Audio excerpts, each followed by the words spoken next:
Where?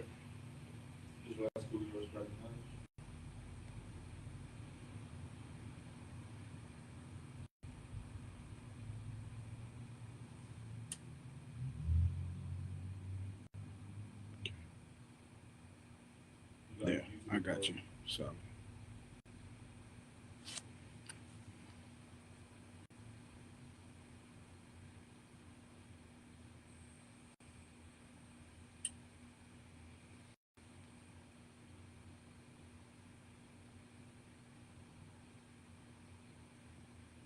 There we go.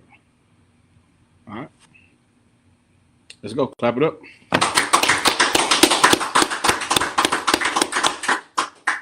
Thursday scripture breakdown class. I'm Captain Gadalhar, holding it down every Thursday. Before we start, anybody got any questions? We're gonna go over a few things today. We're gonna go over what's the other thing I want to go over? Slack it 1 second. There's interracial marriage, a little bit of interracial marriage, and hold on 1 second. Creation, I believe, in Genesis.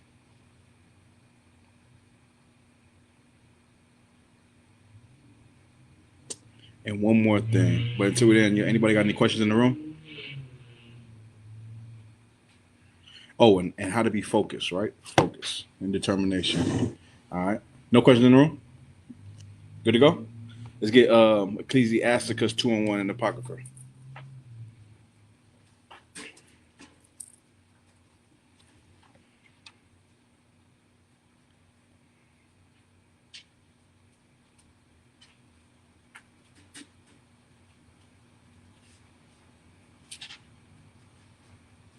The book of Ecclesiasticus, chapter 2 and verse 1. Mm-hmm. My son, if thou come to serve the Lord, prepare thy soul for temptation. Read again. My son, if thou come to serve the Lord, prepare thy soul for temptation. Y'all understand that, right? If you come to serve God, what you got to do? Prepare yourself for what? For temptation. Temptation. What is temptation? Look it up in the dictionary, Bubka and Webster's. What is temptation according to the Bible, right? Jaime, you got it? You got temptation? Don't worry about it. Keep reading that. Come on. Read from the top one more time. The book of Ecclesiasticus, chapter 2 and verse 1. Mm-hmm. My son, if thou come to serve the Lord, prepare thy soul for temptation. Go ahead. Verse 2. Set thy heart aright. Set thy heart what? Set thy heart aright. What is your heart? Your mind, right? Your mind. Your heart is your mind, according to the Bible. Anytime you read the word heart, it always means your mind. You got it what it says, Jaime? Temptation.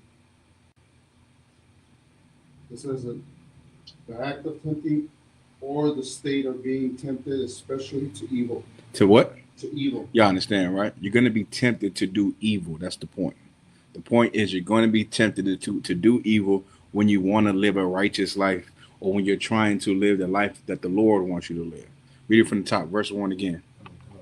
My son, if thou come to serve the Lord, prepare thy soul for temptation. Go ahead. Set thy heart aright. Get your mind right, right?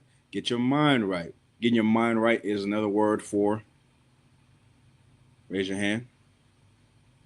If you want to get your mind right, what is another word for? Go ahead. So I'll say focus. Focus. That's exactly the word, right? You want to get focused. Get focused. Focused on what? Focus on serving God. Anytime you go outside of serving God, you're distracted. You understand? You're being distracted, and it's on purpose. Everything is on purpose. Nothing is on accident.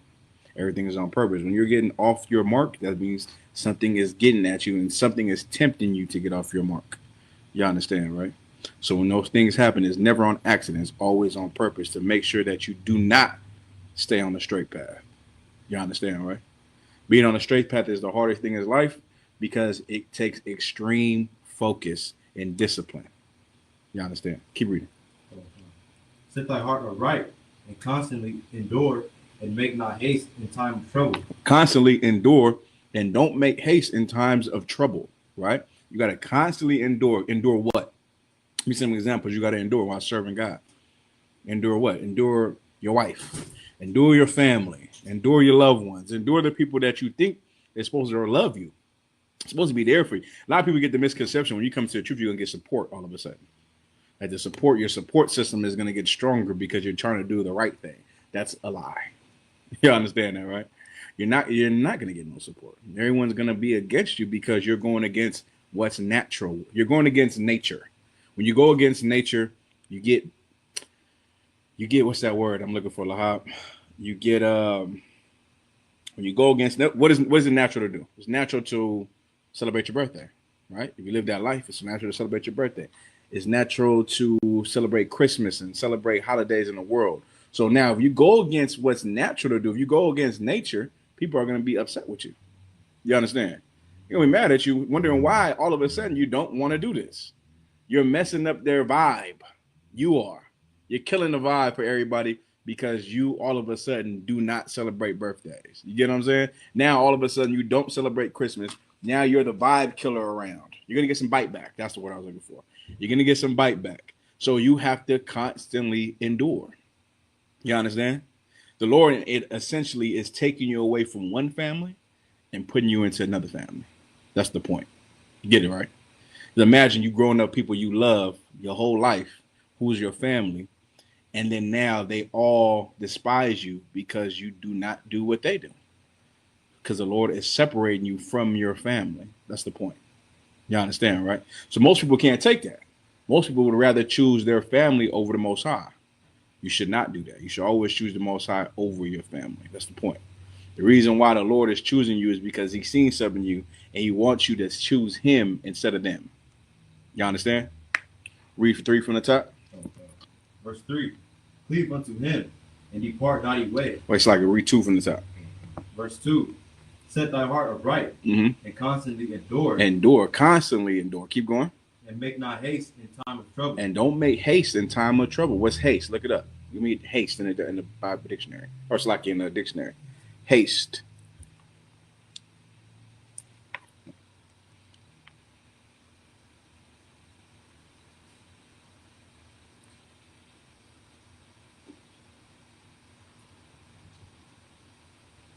Go ahead.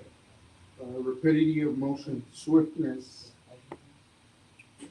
rash or headlong action. Right, rash. Or making a rash decision, a swift decision when you know you shouldn't. You should be patient with what you do. Y'all understand, right? So the Lord said, don't make no haste decisions. Keep reading. Okay. Verse 3. Cleave unto him, and depart not away, that thou mayest be increased at thy last end. There you go. Cleave unto the Most High and part not away. You understand, right? The Lord says, once you in it, you can't leave it. Don't part away from this. Don't leave this. This is something the Lord gave you. Everyone doesn't get this. You understand? Everybody doesn't get the opportunity to come and serve God. So your job now is to come serve God. That's your job. Read. Okay. Verse 4. Whatsoever is brought upon thee, take cheerfully. One more time. Whatsoever is brought upon thee, take cheerfully. One more time. Whatsoever is brought upon thee, take cheerfully. Whatever comes your way, the Lord said, take cheerfully. Right? What's another misconception people have when they come into the truth, right? What's a misconception people have? Coming to the truth. Yeah. Like I always say the main one, which is ever since you came into the truth, things just have gone bad. Oh, yeah, that's or they tend to say people everything's gone right. You get what I mean? I feel sorry for those cats right there. They're cats that say, ever since I've been in the truth, man, everything just been so perfect. Because now I'm be like, damn. So imagine the day that things don't go perfect. How's his brother gonna act? How's his sister gonna act? When something start going wrong for them, they gonna think the Lord is against them. They gonna want to lead the truth. They gonna think this ain't the place for them. Y'all understand? There's gonna be good days and bad days. Whether it's a good day or a bad day, the Lord is with you. You understand? That's what you always gotta know. The Lord is with you, whether it's a good day or a bad day. He's gonna be with you. I'd rather the Lord be with me on a bad day than the Lord not with me at all. You understand? Keep going. Okay. Whatsoever is brought upon thee, take cheerfully, and be patient when thou art changed to a low estate. And there's going to be times the Lord going to test you. You know what I'm saying? He's going to put you at a low estate. He said, be patient. Be patient. Go ahead. Okay. For gold is tried in the fire. For what is tried? For gold is tried in the fire. For what is tried? For gold is tried in the fire. You want to see what you're made of? Well, the Lord's going to see what you're made of. You understand? He's going to put you through a test and you're going to see what you're made of that day. And you got to succeed. You got to show him that you are gold. You understand, right? Solid. Keep any more? Come on, come on. Still more verse 1. Go ahead. And acceptable men in the furnace of adversity. Uh-huh. Come on, And those are acceptable men in the furnace of adversity. You want to be acceptable to the Most High? Do that then. You know what I mean? Hold on 1 second. If you want to be acceptable, do that when you change to a low state. Continue to be the same and continue to be strong. Give me Timothy's. Give me that one, Timothy's Gadalhar. And do a harness. Nazar, can you turn the air on, Bubba, sir?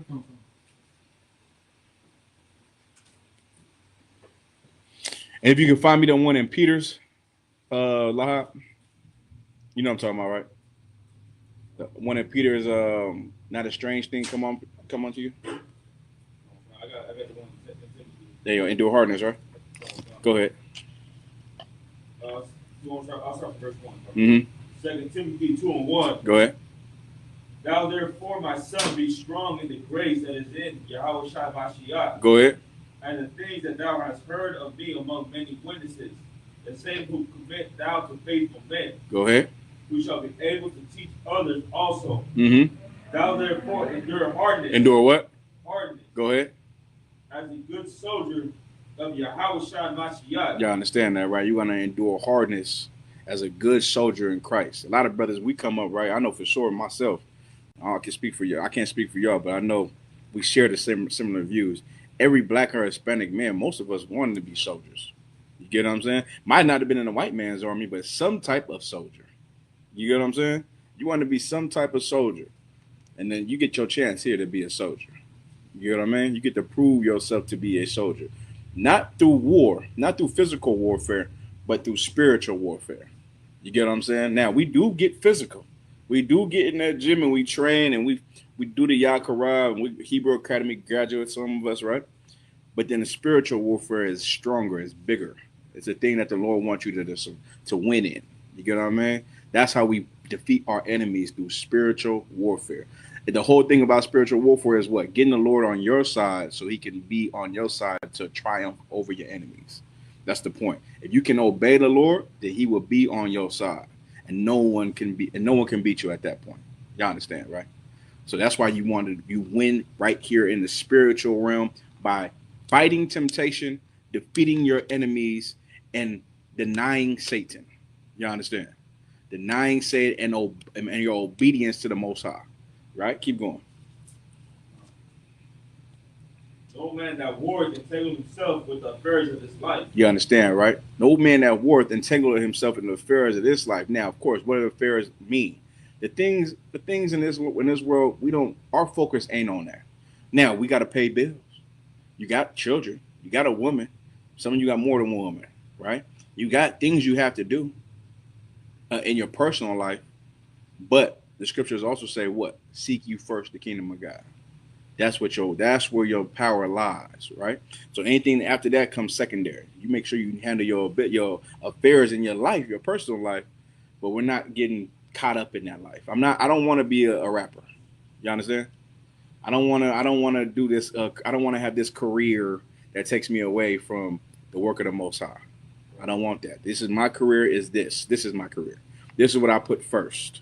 Everything else is secondary. You understand? Keep going. That he may please him who had chosen him to be a soldier. Because we're trying to please who? Him who had chosen him to be a soldier. Right. You're trying to please Christ, right? Because Christ is the one that fought for you to be here. And you're trying to obey the Most High by doing it. You get what I'm saying? The whole point is that what? You come in here and you live your life on earth, right? Matter of fact, hold that where you at, right? Give me Ecclesiastes, where Solomon said the whole purpose of life is to serve God, right? Give me that. I think it's Ecclesiastes 12 and 14, right? 12 and 12. Try 12 and 12.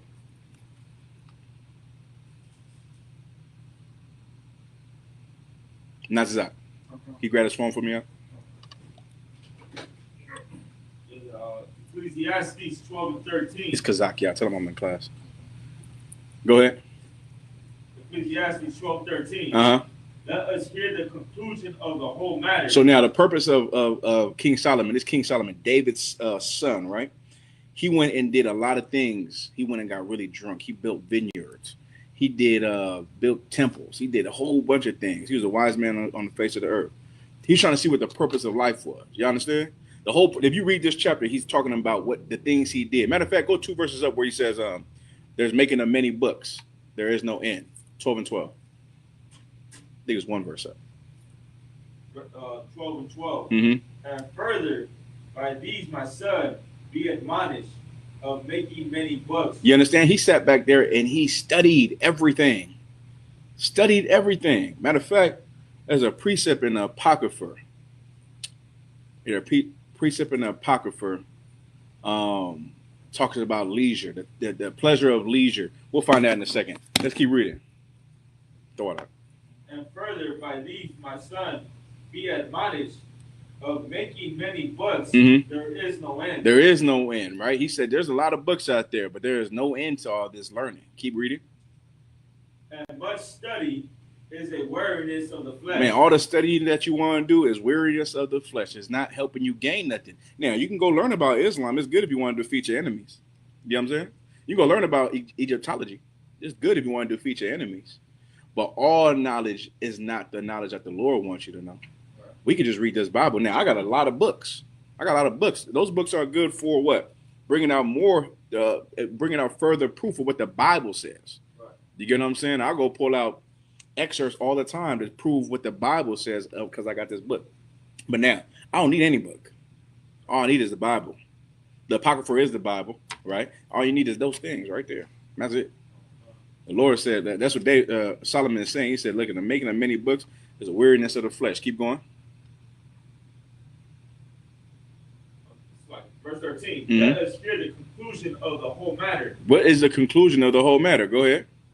Fear God. Fear what? Fear God. Go ahead. And keep his commandments. That's the conclusion of life. After everything he did, now I've made it real short.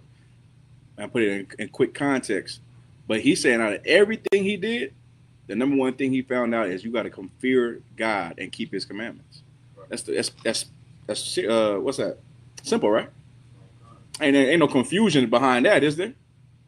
You get what I mean? Fear God and keep his commandments. That's it. That's what he wants you to do, right? So now let's go back. Where we at?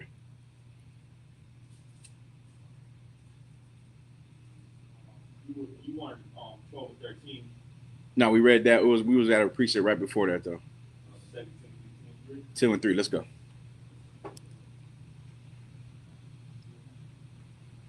Second Timothy.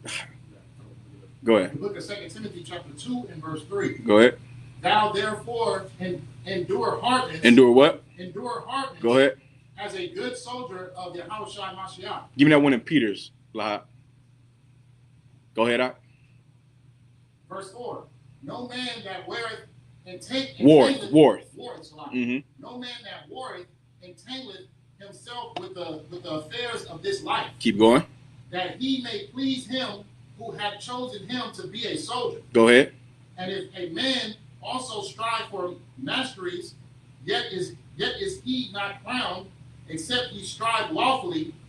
The husbandman that laudeth must be first partaker of the fruits. That's all you need right there, right? You got to strive lawfully. You know what I mean? If you want to be crowned, this is how you got to do it right here. You know what I'm saying? And that's the thing about coming to serve the Lord, right? In the Christian church, it's so easy to serve God.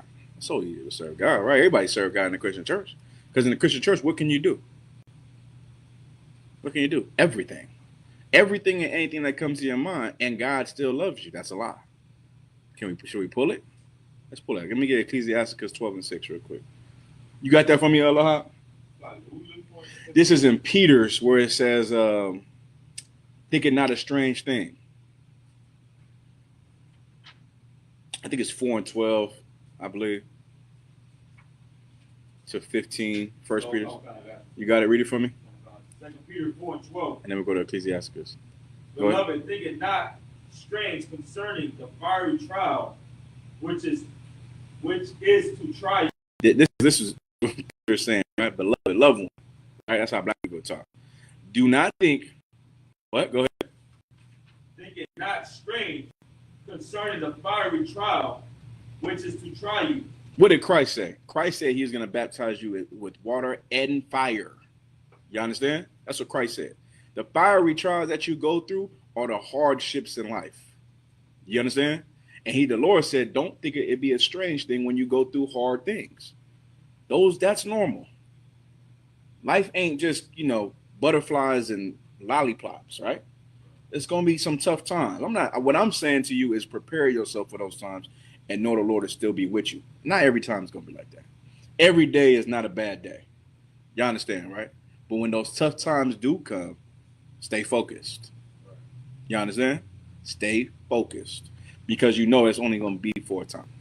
You know what I'm saying? So that the Lord, go ahead, Doc. I heard while back after the shop, my young people about like going through slavery. Mm-hmm. You go through slavery, and sometimes at that slavery, you have a good day and you have that bad day. Yeah. But no matter what, you always can go back to that slavery. Yeah. You know what I mean? And that's the way it is in the truth. The truth, you're going to have your good days and you're going to have your bad days. Mm-hmm. No matter what. Don't never leave the truth. That's it. Keep enduring it. That's it. You know what I'm saying? Imagine the one you had one bad day, you're like, man, I'm out of here. You was never really with us. You know what I'm saying? You was looking for a way out. You looking for an excuse. And no one's stopping you. I won't stop you. I don't care. You understand? No one's going to stop you. No one's going to say, hey, why ain't you? Nah, not me. You made that decision on your own. You know what I mean? We all want the kingdom of heaven. I'm going to help you get there as much as I can. But the moment you say you out, there's the door. Y'all understand, right? Keep going. And I say that humbly. I'm trying to get there myself. Don't slack here. Don't want y'all to think I'm saved. Verse 13. Go ahead. But rejoice, in as much as ye are partakers of Yahweh's sufferings. You understand now? We are partakers of Yahweh's suffering. Well, goddamn. Think about what Christ went through as a perfect man, right? As a brother who, literally did not sin. As a perfect brother, you know what I'm saying? The only brother that could have stoned that adulterous woman. Remember that? You know how that priest said, right? He could have stoned that sister and he didn't. Matter of fact, he told her, go and sin no more. Imagine the life he lived. He wasn't rich, right? Like he literally said, listen, everyone got somewhere to sleep, but not the man of God, though. Not the priest of the Lord. I'm paraphrasing. He said, foxes got holes. But a man that served God, he don't got to nowhere to lay his head. You know what I'm saying? He went through hard. He had a hard life because he wanted to show that, listen, I can have a hard life. So if you happen to have a hard life, there's no excuse of why you still can't serve the Most High. You understand? That was the point of his life, was showing us that he's like us. You understand, right? He didn't have a job, a slavery. You know what I mean? He dedicated his life to the work. He was just like his father. You know what his father was? Some cat trying to fix your table. You know what I mean? Some cat that was trying to, put some drywall in the crib. You know what I mean? He's trying to help you out. You know some cats that can do a little something, but they don't got a real stable job. That was him. That was Christ. That was his father, Joseph, as well. You know what I mean? Some cat that was just, can work with his hands good, right? Maybe change your oil or something. Keep going. It's like, brother. Tell that brother don't ever knock like that again, okay? Go ahead. For the spirit of glory and of God resteth upon you, and their part is evil spoken of, but their part is glorified. There you go. Keep more. All the way to 15. But let none of you suffer as murderer, or as a thief, or as an evildoer. Right. The Lord said you're not going to suffer like that. You're not going to suffer like a murderer or a thief or an evildoer. Go ahead. Or as a busybody in other men's matters. That's it? 15? Fine, that's good. Good to go. Give me 12 and 6 now. Ecclesiastes 12 and 6. You got that, Jaime?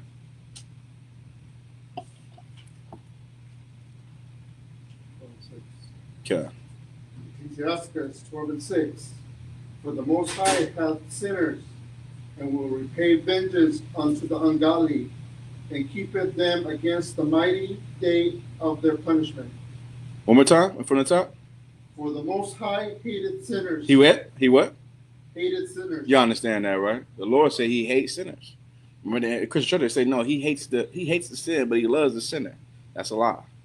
The Lord is saying he hates the sinners. You get what I'm saying? And he has the absolute authority to put you to death once you transgress the law. So that's why you got to be thankful for his mercy. But his mercy is, his most powerful trait. But it should also let you know that what? You should not be worthy of death. You should be living your life. You should be living your life like you're not worthy of death. I told you, you should find a reason to live. Y'all understand what I'm trying to say? The Lord should look at you and say, no, that brother is an excellent brother. He does not sin. He's a perfect brother. I have no reason to kill this brother. But then there's another brother that he absolutely has a reason to put to death. Y'all understand? Don't be that brother. Where we at right now? 12 and 6? Keep going. And will repay vengeance unto the ungodly. And the Lord said he's going to repay vengeance unto the ungodly. That's what he said he's going to do.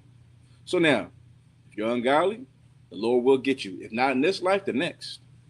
Y'all understand, right? So you look at your life and you say, damn, let me clean up my house. Where's your house? Where's your house? Not Zach. Your body. Y'all understand, right? Let me clean up my soul, clean up my spirit, and make sure I'm doing right. Y'all understand, right? All right, good to go. Let me get one more precept. Did I call anything else? That was it on that, right? No, there's a little more. Okay, keep reading. And keepeth them against the mighty day of their punishment. And he keep them against the mighty day of their punishment. Golly, right? You're going to keep them. It's poetic. It's justified. You understand? All right, solid. Any questions in the room? Hey, Nazak, how can I? Oh, there. Never mind. Salakia. I see it right here. Any questions online? Y'all could type them in. I just got to the chat right now. Let's see. Good to go. Any questions in the room? Shout out. I'll look at 2 Kings chapter 17, verse 25. All right, let's get it. 2 Kings 17:25. What's your question? Why did the lions kill? And was it the heathens or Israel? Khan, I got you. This is an excellent question. This is during the time where our land got took from us. You know what I'm saying? The Canaanites went to go live in our land because we were conquered. You know what I mean? We was conquered, and these Canaanites went to go live in our land, and they was getting ate up by the lions. You know what I mean? So the king said, "Man, why are we getting ate up by all these lions?" He said, "We got to send the people of this land to go teach us how to live in this land." So he took the Gadites. The Gadites went to go teach these brothers how to live, teach these heathens how to live in this land. You understand? So they won't get ate by lions. So you could give me that 2 Kings 17:25. 2 Kings chapter 17 and verse 25. Mm-hmm. And so it was at the beginning of their dwelling there that they feared not the Lord. They feared not the Lord. Go ahead. Therefore the Lord sent lions among them, Mm-hmm. which slew some of them. Go ahead. Verse 26. Wherefore they spake to the king of Assyria, saying, the nations which thou hast removed and placed in the cities of Samaria know not the manner of the God of the land. There you go. Keep going. Therefore he hath sent lions among them, and behold, they slay them, Mm-hmm. because they know not the manner of the Lord, of the God of the land. Right. Keep going. Is that it on it? Verse 27. Mm-hmm. Then the king of Assyria commanded, saying, carry thither one of the priests whom ye brought from thence, and let them go and dwell there, Mm-hmm. and let him teach them the manner of the God of the land. Keep going. Verse 28. Then one of the priests whom they had carried away from Samaria came and dwelt in Bethel, and taught them how they should fear the Lord. Keep going. Verse 29. Howbeit, every nation made gods of their own, Mm-hmm. and put them in the houses of the high places, which the Samaritans had made, every nation in their cities wherein they dwelt. Solid. Good. Did it say any word to me about Gad or anything? I might have missed it.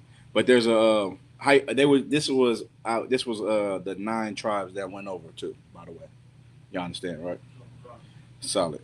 All right, so it was one of them Hispanic tribes, something like that. All right. I think it was Gad though for sure in another chapter. All right. Any other questions? Good. What else we said we was gonna go over? Creation, right? Adam. Hold on, but I wanted to go into something else too. Like I said, focus. Focus. That was kind of what we went over right now.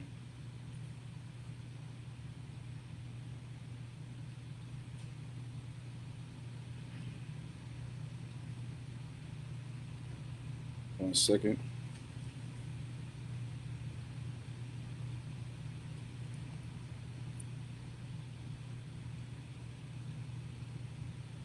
I'll give you a couple more precepts on focus.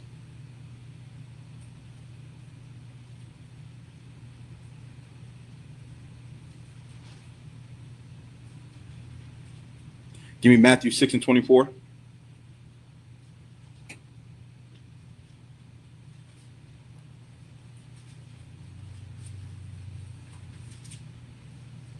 The book of Matthew, chapter 6, and verse 24. No man can serve two masters. Go ahead. So either he will hate the one and love the other, or else he will hold to the one and despise the other. Y'all understand, right? No man can serve two masters. What's that mean? Break it down, somebody. Go ahead. You can't be in the truth, man. Right, you can't have one foot in and one foot out. You understand, right? Give me that precept for that, Lahab.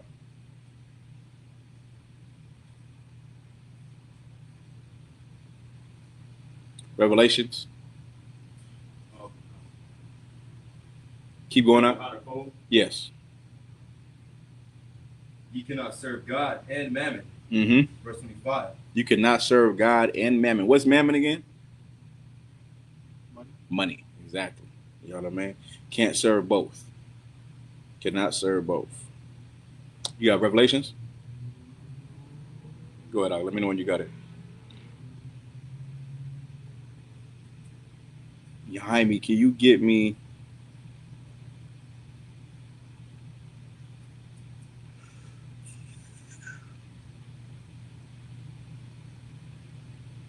Let me get Psalms 119 and 97.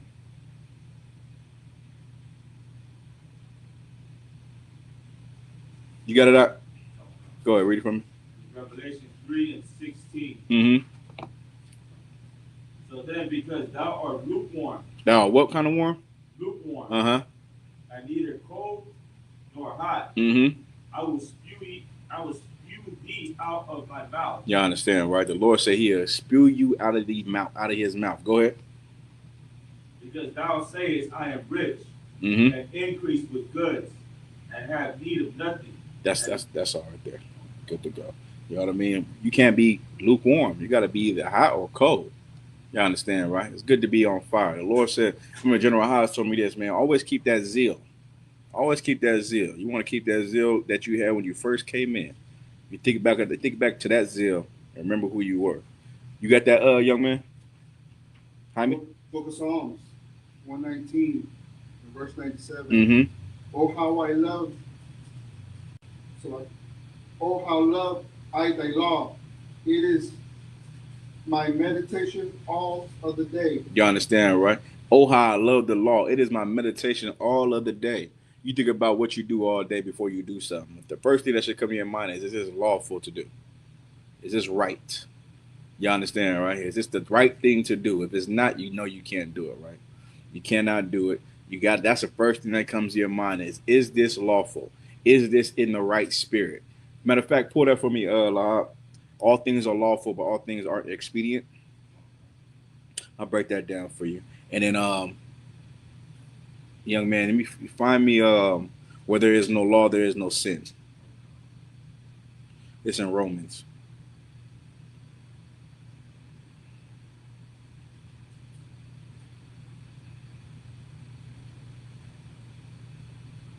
So, 1 Corinthians 10 and 23. Mm-hmm. All things are lawful for me, Mm-hmm. but all things are not expedient. Go ahead. All things are lawful for me, but all things edify not. You understand, right? There's some things that are lawful, but we don't do. What's something that's lawful that we don't do? Give me an example. Go ahead. Dyeing your hair. That's a good one. That's a good one. And it ain't unlawful. Like women can dye their hair, but men, they don't dye their hair here, not in here. Now, if a brother did dye his hair, it's not unlawful. You get what I'm saying? But it will. Everyone will look at you like, "What are you doing, Doc?" You understand? Now we can't say change your hair. That's a sin. We'll be just looking at you like this brother. He's battling something. You know what I mean? He's battling. We ain't gonna say what he battling. He battling something. You get what I'm saying? That's what we'll say to you because we'll look at you like you're strange, and it's lawful. And it's lawful to look at you like you're strange, right? So I could go ahead. A muscle shirt, that is strange too. Like I don't know why a brother won't wear a muscle shirt around a lot of brothers, right? But it ain't unlawful. Do you get what I'm saying? But you know, probably put a bigger shirt on. Go ahead, shout out. Giraffe meat. Giraffe. Now y'all gonna look at me funny then. I'm gonna try that. I'm trying to try some giraffe meat. You know what I'm saying?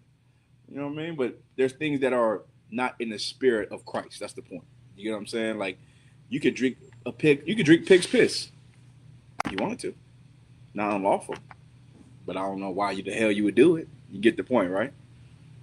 So all these things, right? There's things that are there is the lawfulness of things you can do, and then there's the culture of what we do.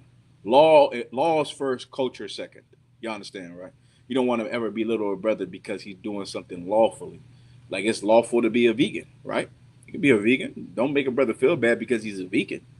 Just like a brother that's vegan shouldn't make a brother that eats meat feel bad. You get what I'm saying? Matter of fact, there's a precept. Give me Romans. Give me Romans 14. 14 and 1. What's the precept I just called after that, though? 4 and 15. You got it? Mm-hmm. Yes. The book of Romans, chapter 4, and verse 15. Because the law worketh wrath, for where no law is, there is no transgression. For that, where there is no law, there is no transgression. Where's that? That's a good precept for? Go ahead. No, go ahead. No, I don't have a precept. No. I didn't say pull a precept. What is this a good precept for? Anyone want to ask? Oh, like heathens. Heathens what? Being able to do things that we're not able to do. Like what? Smoke weed. It's not their laws. No. Okay, no. I wouldn't pull that. Go ahead, Lahab. So where there is no law, there is no sin. Yeah. So like having more than one wife. There you go. There is no law, there is no sin, right? Give me another one. Go ahead. Getting it in on Sabbath. Having sex on the Sabbath, right? Where there is no law, there is no sin, right? Give me another one. Go ahead. Cutting your hair short. Where there is no law, there is no sin, right? You can use all these things, right? There is no law on that. Not to like you don't say something. Okay, good to go, right? So where there is no law, there is no sin, right? If I can't pull a precept in the Bible that prove that you're wrong, then you can do it. You understand, right? You could do it as long as it's not against the law. That's the point. You know what I mean? If there is no law to it, then you can do it because there in the Bible it's very specific on laws. You understand, right? Very, very specific on law. There's a law so specific that says a man cannot sleep with his daughter, with his father's woman. You get what I'm saying? There's laws on that. It's gonna say you cannot sleep with your father's one of his ribs. You know what I mean? You can't sleep with your mother. You can't sleep with your sister. You can't sleep with your cousin. You know, obviously like not your cousin. You can't sleep with your brother-in-law, mother-in-law, or father-in-law, right? All these things are specific because these are things that were happening, that they were doing. Egyptians were doing. And the Lord didn't want you to be like Egyptians. That was the point. So all them laws that you see in Leviticus, those are laws because Egyptians were doing them. Go ahead, shout out. That's the reason why Reuben lost his inheritance. The oldest Absolutely, because he slept with his brother, with his father's rib. You know what I'm saying? You can't do that. He lost his power because of that. You know what I mean? Good to go. What you holding from, y'all? Romans 14 and what? 1. Oh, doubtful disputation. Go ahead. I think did we go over this recently? It's like no, so we break it down. Not Zach, if you can hit me off one time, I appreciate it. The book of Romans, chapter 14, and verse 1. Go ahead. Him that is weak in the faith, receive ye, Right. He that is weak in the faith, receive ye. Go ahead. but not to doubtful disputation. But not to doubtful disputation. What is a doubtful disputation? May I want to give it a shot?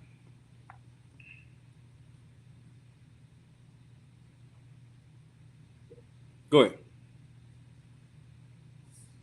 Some type of information you give them that you're not even sure of. I'll take it. I'll take it, right? Go ahead, keep reading. Verse 2. For one believeth that he may eat all things, another who is weak eateth herbs. Right. One believer he can eat all things. The other that is weak eateth only herbs. Right? Go ahead. Verse 3. Let not him that eateth despise him that eateth not, and let not him which eateth not judge him that eateth. Right. This is what it really is, though. In biblical terms, what you said was right, Shadrach, in the sense of what the term is in today's world. But it's critical judgment on someone. That's what it is. That's what a doubtful disputation is. Critical judgment on someone that is doing something lawfully. You understand? So if a cat is a vegan, right? We got a brother who eats hot dogs, right? What he's doing is absolutely fine. No one should make him feel bad for eating a carrot hot dog because it's lawful to eat a carrot hot dog, ain't it? Because he's a vegan. You understand? And vice versa. So you shouldn't make him feel bad. You say, oh, Most High in Christ, that's what's up. I see you doing your carrot hot dog thing. I mean, that ain't my thing. I want a regular hot dog. I want one of them Hebrew, Hebrew Nationals. I want one of them. You know what I'm saying? But if I eat a steak, he shouldn't be like, you eating all that red meat. He shouldn't do that to me either. Y'all get the point. Because I'm not going to pass critical judgment on you. Don't pass critical judgment on me. What we're both doing is lawful. Y'all understand? Read it from 2 again, from the top. Verse 2. For one believeth that he may eat all things. It's like it. Not like short. Go ahead. For one believeth that he may eat all things. Another who is weak eateth herbs. Who is what? Who is weak. Go ahead. Eateth herbs. Why they say who is weak? Why he call him weak? Go ahead. What's your name, Mark? Dominic. Oceanside. Most High in Christ. Go ahead. So I'm saying, my understanding, weak just because you're not getting the protein like a regular, or the next thing we eat meat. That's it. Because he's weaker. Go look this up. Go look at the percentage of people that are vegan that breaks bones. Literally. That calcium is it's like 43% higher risk than us breaking bones who eat meat. I'm assuming all y'all eat meat. You know what I'm saying? But literally they break their bones. It's easier for them to break their bones. Now it is a healthier lifestyle overall for sure. You know what I'm saying? But if you eat too much meat, that is unhealthy. You should do everything in moderation. You know what I mean? You should get you a couple salads in sometime, or if you're gonna eat a lot of protein, at least you get in the gym. Right? You know what I'm saying? You don't want to be eating a whole bunch of red meat all the time because, that's going to lead to something bad, right? But he said that he is weak, right? That weak part means literally weak. You understand? Read it again. Verse 2. For one believeth that he may eat all things, another who is weak eateth herbs. Eateth what? Eateth herbs. Go ahead. Let not him that eateth despise him that eateth not. You understand? Let not him that eateth despise him that eateth not. We're not going to despise his brother because he don't eat, and you shouldn't despise him because he does eat it. You get it, right? Keep going. And let not him which eateth not judge him that. And let not him which eateth not judge him that eateth. For God hath received him. The Lord received both of them. He received him. He received him in his vegan lifestyle. It's fine. Go ahead. Verse 4. Who art thou that judgest another man's servant? To his own master he standeth or falleth. Go ahead. Yea, he shall be holdeth up, for God is able to make him stand. Keep going. Verse 5. One man esteemeth one day above another. One man might esteem another day above another. Go ahead. Another esteemeth every day alike. And one man esteemeth every day alike. Go ahead. Let every man be fully persuaded in his own mind. Verse 6. He that regardeth the day regardeth it unto the Lord, and he that regardeth not the day to the Lord he doth not regard it. He that eateth to the Lord, for he giveth God thanks. And he that eateth not to the Lord, he eateth not and giveth God thanks. Thank you. So now, One cat wakes up and says, "Man, it's a beautiful day." Another brother says, "It's just another day. It's okay. You can live that life." Some cats are positive people, right? And every day is a gift, and they're gonna tell you it's a gift. Another cat just wake up and just start to going, living his life. One cat says he's gonna pray over his food. The other cat is gonna just eat his food when he gets it. The Lord receives both of them. You understand? He receives me that doesn't pray, and he receives you that does pray over your food. He receives us both because it's still thanks to the Lord. You understand? Lahab, go ahead. I think it's so crazy how relatable it is today. Like, everything they're talking about there happened like 2,000 years ago. Right. Like today, people are the same. Yeah. It's the same thing. Kinda. Some brothers are vegan, some brothers are not. There you some go. Brothers are making hot dogs and carrots. Some brothers want to eat beef hot dogs. Right. And other brothers make comments like, "You making a hot dog out of carrot?" Right. Yeah, I want to eat it. Yeah. Leave him alone. He doing what he wants to do. You know what I'm saying? And he's striving lawfully while doing it. You get what I mean? Like I was on a radio show last week. I asked the brother, "What do you do when you wake up?" He said, "I put a prayer." I said, "Damn, you put a prayer? I don't even do that." But I still thank the Lord. You get what I'm saying? We both still serve God. You understand, right? Keep going.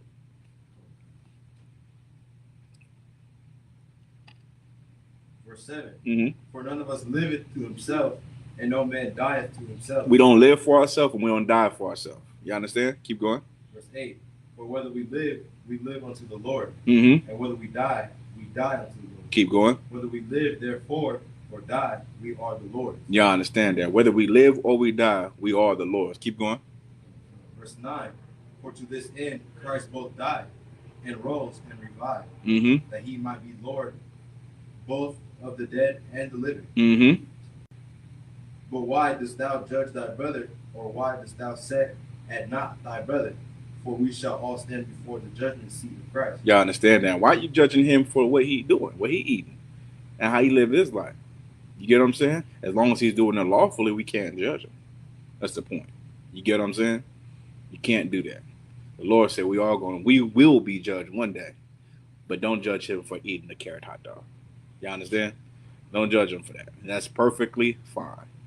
You know what I mean? Maybe we should eat carrot hot dogs here and there. Shit. You know what I'm saying?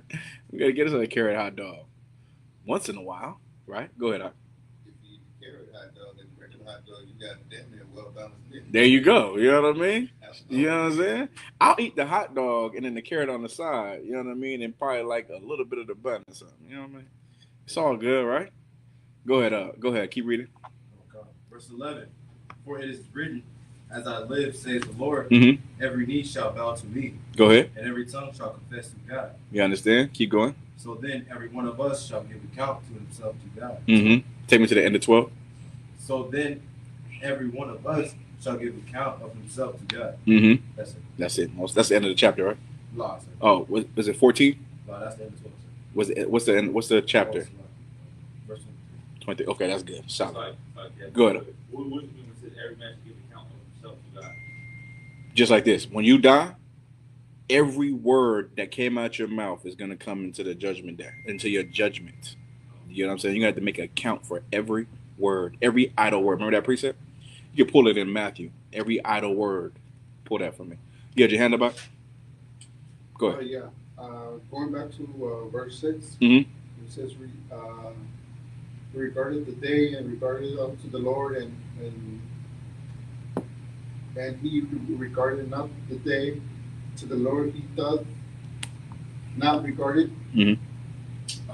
And like in my situation in the world, apart from my slavery, I do DJing and stuff like that. In celebrating some of those days, Would that be a sin on you? Yes. No, because you're a professional. This is just, you get paid, right? Yes. Yeah, you're a professional doing your job. That's nothing. You can't celebrate your birthday and be a DJ at your birthday. You get what I'm saying? Yeah. Like, we don't, like, okay, for us, if we went to a birthday, it is against the spirit of Christ to go to a birthday. You get what I'm saying? Now, is it a sin? If you say happy birthday, it is a sin. You get what I mean? Some cats will go to a birthday because they just want to be around people. Hey, Lord be with you. You know what I'm saying? They want to take their kids to have a good time, because anything you go to, it has to be some celebration of something. You know what I mean? Got to be a July 4th. It got to be a birthday, whatever, right? Some people want to take their kids out. But I say, damn that, we just create a party. Let's just have a party our own damn self for no reason and not nobody's birthday. You get what I mean? But no, you would not be sinning if you're a DJ at a birthday party and they bring you beers and all that, you're still not sinning. You get what I'm saying? Because you're getting paid for a job. Because that was one of the questions that I had if I'm DJing a quinceañera, for example. Yeah, no, that's fine. You know what I mean? We need to start security in at the quinceañeras. You know what I mean? We need to start being security at these places. You know what I'm saying? But no, that's not a sin. Y'all understand? If you're doing it for your job, you're getting paid for it. It's not a sin. Y'all understand, right? Solid. Go ahead. Is that the same thing for like school? I do like the cadet program. Mm-hmm. It's like a career pathway. And sometimes we have to march in parades, like Right. Veterans Day, stuff like that. Uh-huh. That's the same thing. Same thing. School is just like a slavery. You know what I'm saying? As long as that cadet program stops there. Now, if you join the white man's military, now you're taking on the mark of the beast. You understand? So don't do that. Like if people are in cadet programs or ROTC, most people that is in ROTC want to be in the military. You get what I'm saying? But yeah, you want to just do the cadet program and then leave it when it's done. You know what I mean? Try to find another path because it is close. Right. You know what I'm saying? It is close. It's kind of structured like a military or militant orders and all that. You know what I mean? Good to go? Live. What you got? Matthew 12:36. Matthew 12:36. Let's go. I say unto you that every idle word that men shall speak, they shall give account thereof in the day of judgment. Y'all understand, right? Every idle word that you speak, you should give account thereof in the day of judgment. And the day of judgment looks like this: the Most High, Christ, Satan. Christ is your lawyer. Satan is the DA. You get what I'm saying? And Christ is fighting for you, and he's trying to prosecute you. You get what I'm saying? And that is it. They're going to bring up times in your life. Of course, you don't remember this. You've been through it, but you don't remember it at all, right? There's no remembrance of former things. So you've been through it, and you're like, oh, damn, I remember that. You get what I mean? Oh, shit. Ah, damn. You know what I'm saying? And then your judgment is, boom, back into the earth. Now, if you back again a priest, you must have did something right. You know what I mean? You're a priest of God. You in the truth. The Lord have mercy on you. It's something in you that he found. Now, these cats in the world, they ain't got no mercy. You know what I'm saying? These cats they hate the truth, and they hate you for speaking the truth. And the Lord don't want nothing to do with them cats. But we still out here supposed to save them, though. You understand? You're supposed to still teach them, even though they would never come in. You're supposed to still teach them. So now, your life and your last life, your past life must have been pretty decent because you're in the truth now. You understand? All right? You usually live the same type of life because you're the same type of soul. You understand? Go ahead out. So, just, I guess going back to when you talk about the white man's military, what if you are prior military? But you ain't really, you ain't know what you were doing. Prior military? Prior. No, that's nothing. We got a lot of brothers prior military. We had a brother that was current military at one time, but he came into the truth like that. Now, you can't come into the truth and then say, I'm going to join the white man's. No. You know what I mean? We're gonna be like, hell no. Now, if you're currently in the military right now, you're like, what's that word? Not deployed, but I'm not what's that word? Reserve or not active? Right. Like, so if you say you have most cats got a military card, right? You get discount 10% wherever you go. Use it. That's fine. You can use that all you want. But what you're not gonna do is re-enlist. Y'all understand, right? You're not gonna re-enlist. We all was a part of the white man's. We was all had the mark of the beast, I should say, at one point of life. You get what I'm saying? We all used our hand and our mind to bring forth white supremacy at one point. But of course, now we are fighting for black supremacy. Shout out, Rock. You had your hand up. I was going to go to And black and Hispanic supremacy. Go ahead. Yeah, I was going to go to what you were saying about they hate you now because you're in the truth. Mm-hmm. But I see Luke chapter 6 and verse 22. Pull it. Let's go. Blessed are ye when men shall hate you, and when they shall separate you from their company, and shall reproach you, and cast out your name as evil. Ooh, that's such a heavy precept. Put it from the top. Blessed are ye when men shall hate you, and when they shall separate you from their company. That's the part right there. They're gonna hate you, and separate you from their company. And when you're young and you're not used to this, you're not used to being the outcast because you always had a group of friends in the world or whatever. And it happens to you because you just said Christ was black. And you just so excited about the truth. You kind of don't understand why other people are not as excited as you. Right? You start like, hold on, why are you not feeling how I'm feeling about this? I'm ecstatic about this. Like, why you not? They don't care. And you start to see like, damn. And then you start to be the crazy nigga in the group, right? You start to be the crazy one. Yeah, I remember when I found the truth, I was like pulling precepts like, yeah, listen, we right here. I'm a cool cat. I was telling the cats like listen, look. And I heard someone like, yeah, I heard they say you be preaching. I said, damn.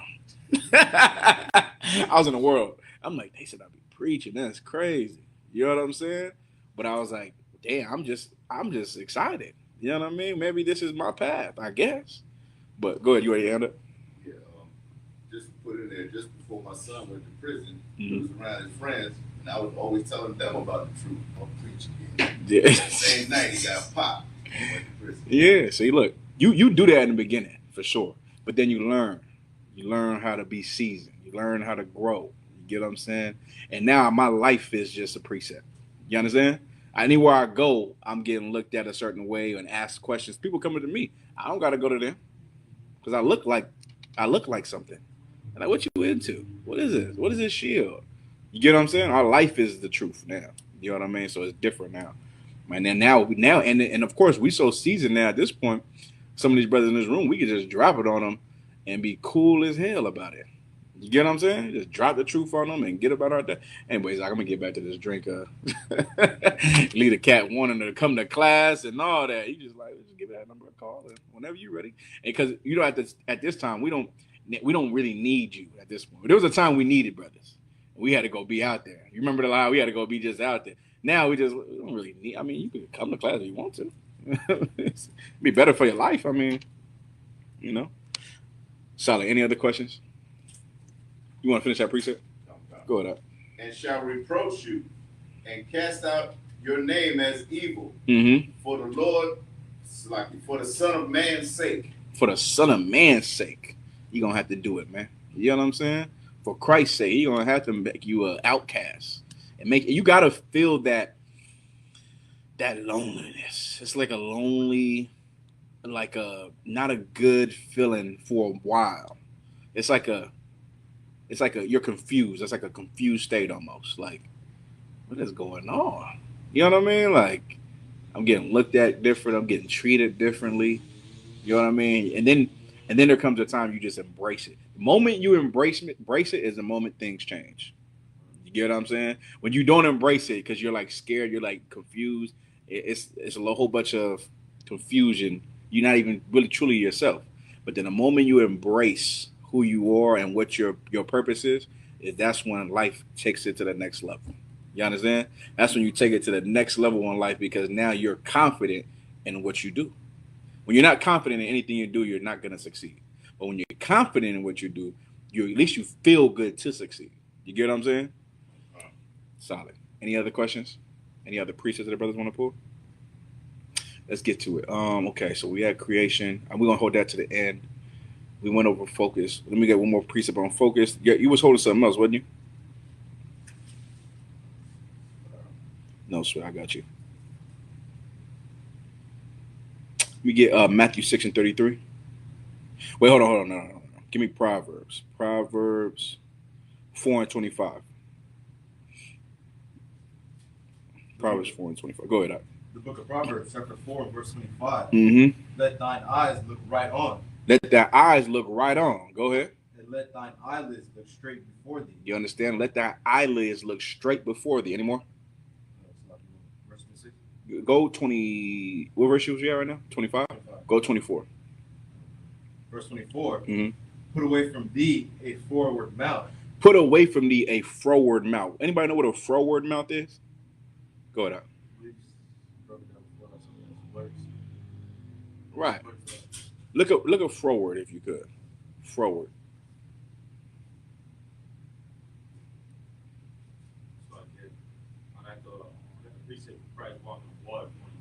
Ooh, excellent. I definitely want to use that.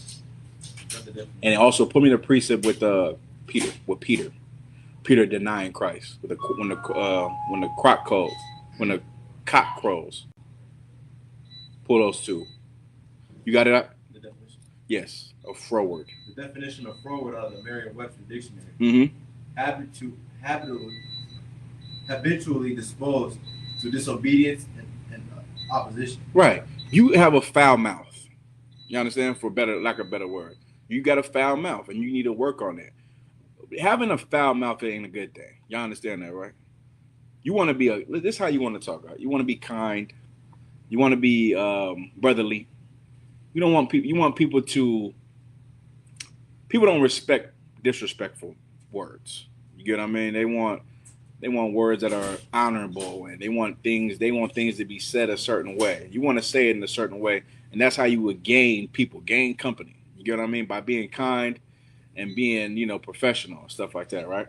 But if you're like it's not. Some people thrive on being an asshole. Some people thrive on being a jerk. You should not be like that. Y'all understand, right? You can be straightforward. Being straightforward and honest is a good thing. But being an asshole about it ain't. That's not going to gain anything. Y'all understand? So now read that again. Read verse 24. Book of Proverbs chapter 4 verse 24. Mm-hmm. Put away from thee a froward mouth. Mm-hmm. Preserve lips far from thee.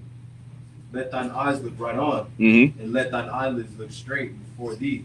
You understand that? Make their eyes look right on. Make their eyelids straight, man. Get your eyes right. Get your mind right. Focus on what's in front of you. You understand? That's what you want to focus. You can't focus on what's on the side of you. Always keep your head on your swivel, but this is what you want to do. Focus right that's in front of you. What's in front of you? In front of you, the kingdom of heaven. Everything on the side of you is distractions and destruction, right? Give me that precept in Matthew 7 and 13. Then we can move on. The book of Matthew chapter 7 and verse 13. Mm-hmm. Enter ye at the straight gate, for wide is the gate, and broad is the way that leadeth to destruction. You understand, right? Enter ye at the straight gate, for wide is the way. And wait, it said wide or broad? And broad is the way Mm-hmm. that leadeth to destruction. You understand that, right? It's a straight path. It's a skinny path. It's one way. It's nothing gray about getting to the kingdom of heaven. It's not a gray area. You know exactly what you need to do. And I know everyone in this room knows what that means. You understand? You have to put away those things that make you small and that make you. Just think about it like this, right? What is stopping you from serving God with all your heart and all your mind? Whatever that is, remove it. That's the point. You understand? Whatever is stopping you from serving God with everything you have in you, you have to remove it. You have to put it to the side. They can't come first. They got to come second or third, whatever it needs to be. But whatever is stopping you, make sure it's gone so you can do it. That's the point. You understand, right? You don't want nothing to bring you back or take you off your track or take you away from what's right or what you don't see, right? It's the reason why you're being distracted is because you don't see it. Because you don't see it. If you've seen it, you'll be. If you seen Christ, you'll be on point all the time. On point all the time. That's how you will be. But since you don't see him, because he's not around, of course you can slack. You can be, you can mess up here and there if you want to. You get what I'm saying? In the kingdom of heaven, it won't be like that. In the kingdom of heaven, it's gonna look like you're by yourself. And the moment you think about committing a sin, someone's gonna be behind you, making sure you think twice. You understand? That's the kingdom of heaven that we're gonna live in, that we're gonna bring onto the earth. The moment you think about sinning, someone's gonna be behind you, like, think twice, brother. Or you can turn into hash. You understand? You want your head cut off with this knife this damn sword I got on my waist. You understand, right? That's how it's gonna be. In this kingdom, you can do whatever comes to your mind. No one's gonna stop you. No one's gonna stop you. But the precept said every idle word that coming from your mouth, you're gonna hold account for. That's what it said, right, Lahab? Everything that you do, you're gonna be accounted for. Every single thing. So you think about, damn, I do some horrible things. Well, you better start doing some right things. You better make sure that scale is not Even, you better make sure that scale, the good outweigh the bad. Y'all understand? That's what you want to do. You want to get that scale all the way up here of your good deeds and the horrible things you've done. You want to have them right here. Once you have them right here, I mean, that's leaving it to the balance, right? Now you're in the Lord's hands of what He want to do with you. You got to make sure you're doing what's right. All right, solid. What was we at right now? Matthew 7:13. We good with that. What's the precept I called before we moved on? I had something I had called. Salakia. We was moving on to something. Like I had the Matthew where Christ walking on water. That's what I was going. Okay, Matthew. Let's go to Peter. This is doubt. This is about doubt. When you doubt yourself, this is what happens. This is why you should not doubt yourself. Being focused and confident in what you do, right? All right, let's get to it. Oh God, it's Matthew 8:23. We're gonna take it to about like 9:30, all right, since what time is if you gotta roll at 9, you can roll at 9, but the class is gonna go to about like 9:30, all right? Go ahead. And when he was entered into a ship, his disciples followed him. Mm-hmm. And behold, there arose a great tempest in the sea. Right, a tempest is like a storm, right? So now this y'all, everybody knows the story about Peter walking on, or Christ walking on water, right? Everybody knows this. This has to do with faith, this has to do with confidence, and it has to do with doubt. These are all three factors that happen during this story, right? Keep going. Insomuch that the ship was covered with the waves. Mm-hmm. So now they on a boat, they on a ship, right? And it's never been, I have never been like this, but you ever seen like Deadliest Catch, right? Deadliest Catch. Now I wouldn't say the ship was that big, but you think about the ocean rocking that hard. You know what I'm saying? The water coming in. Water goes right into the ship. Ooh, when it goes out, comes in again. Boom, when they going on the way. It's crazy. I had a family member that went on there and did I don't know if he did. This is besides the point. I think he was on lobsters or whatever. He's catching lobsters or something like that. But he was telling me how crazy it is. And that ocean is dark. At night it's dark as hell. And the waves are crazy, right? Alaska somewhere. Keep going. But he was asleep. Mm-hmm. And his disciples came to him and awoke him. Right. Saying, Christ was asleep during the whole thing. God damn, that's a rough cat, right? Go ahead. Saying, Lord, save us. We perish. Right. Listen, they scared to death, right? Hey, Christ. Hey, it's like you gotta wake up. It's like, I don't know how are you asleep right now, but we about to die. Do what you do, right? They know what Christ do. He create miracles. He like, hey, it's like, sir, we like, come on, we about to die, man. Right? Go ahead. And he said unto them, why are ye fearful, O ye of little faith? Right. He said, why are you fear, O ye of little faith? You get what I'm saying? Now, the authors are saying it in this book. They're saying it properly. But they think about how Black and Hispanic people talk. Go ahead, Commodore. So I was going to say, like, in today's day, a few times with, like, my first Passover, I want to say, like, because you said it has to do with faith, with confidence and doubt. Confidence. So I was going to say, like, my first time coming into the truth and flying to New York, Mm-hmm. And in my mind, I was like, as long as I fly with this priest, I'm survived. Like, Right. Is that how you say, like, Lacking faith? lacking faith, lacking confidence, and lacking chemicals, No, it's doubt. doubt? Yeah. No. You know what I mean? That just bring your odds better. You know what I'm saying? What are the odds? Are you gonna kill 2 priests? I don't know. Maybe. Go ahead. So they should have seen it like that. Like, well, they had faith. Like, well, I'm with Christ. You know what I mean? Like, everything's gonna be Tawab. Okay, this is who they are. I'm not as great as Christ. That's, you know what I mean? And I need him to wake up and save us, because I'm worthy of death. He's not.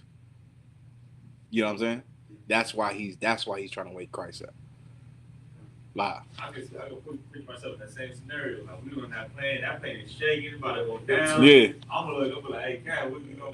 Right. Cat, pray to God, sir. And I'm gonna be like, I can't even call General Muhammad. It's like, we're gonna have to just work this out, I guess. But you get your point though, right? Like he looked at Christ like, I should die.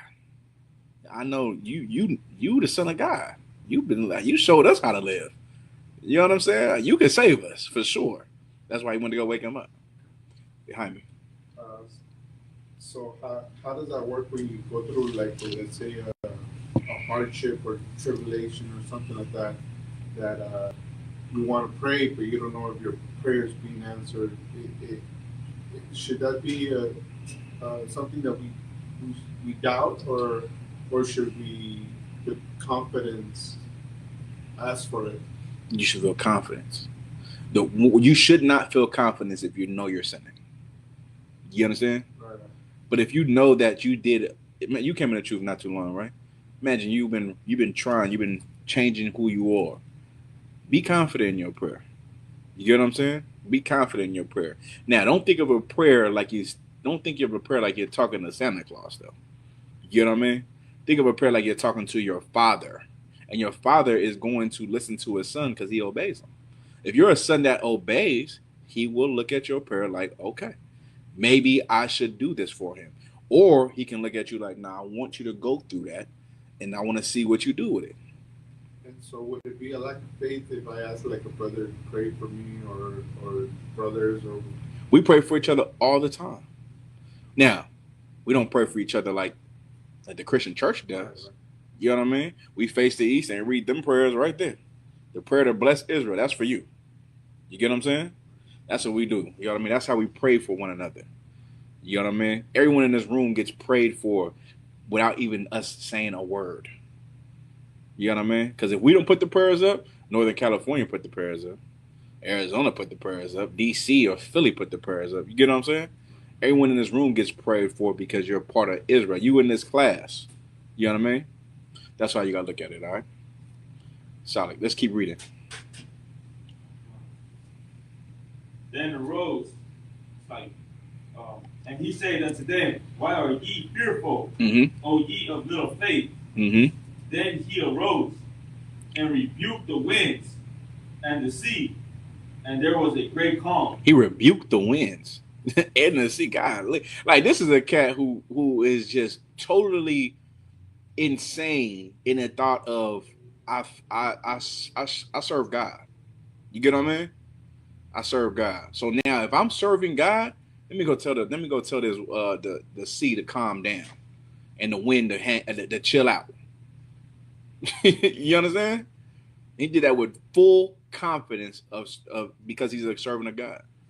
So he said, let's calm all that down, and the Lord answered his prayer. Right? Keep going.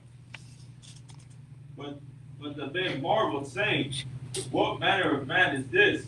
what kind of listen, literally the author saying, what kind of man is this? Now imagine when today's words, like, what kind of nigga is this? What kind of brother can just tell the damn sea to calm down and calm down? Who is this cat? A wizard? You know what I'm saying? Go ahead. What manner of man is this, that even the wind and the sea obey him? Go ahead.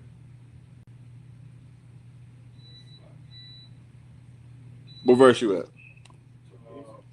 28. This is not the same account. Okay, no sweat. Bear with him for a second.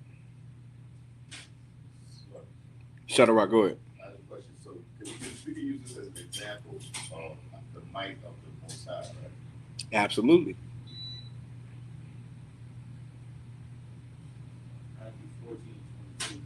Matthew 14:22.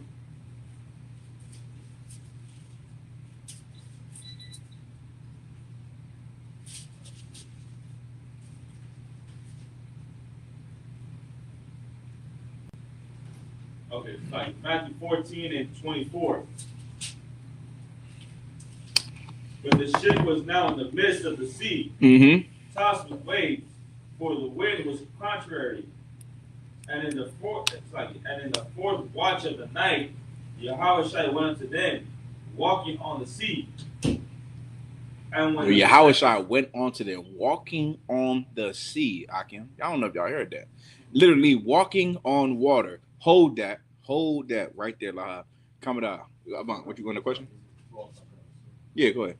Can you find me where the scripture say Christ was made like unto his brethren? I think it's Hebrews 2:16, right? Not that. This is not a vision like how. No. This is actually, this is not like a dream. You know what I'm saying? This is really happening, right? This is a miracle. This is an absolutely miracle. No one can walk on water. No one has walked on water since Peter walked on water for about 2 seconds. You get what I'm saying? Christ walked on water, and then Peter walked on water for a little bit. And I think he finished off the walk, I believe. I don't know. I don't forget. But find that for me. Hebrews 2:16. Might be 2:14, 13, 1 or 2.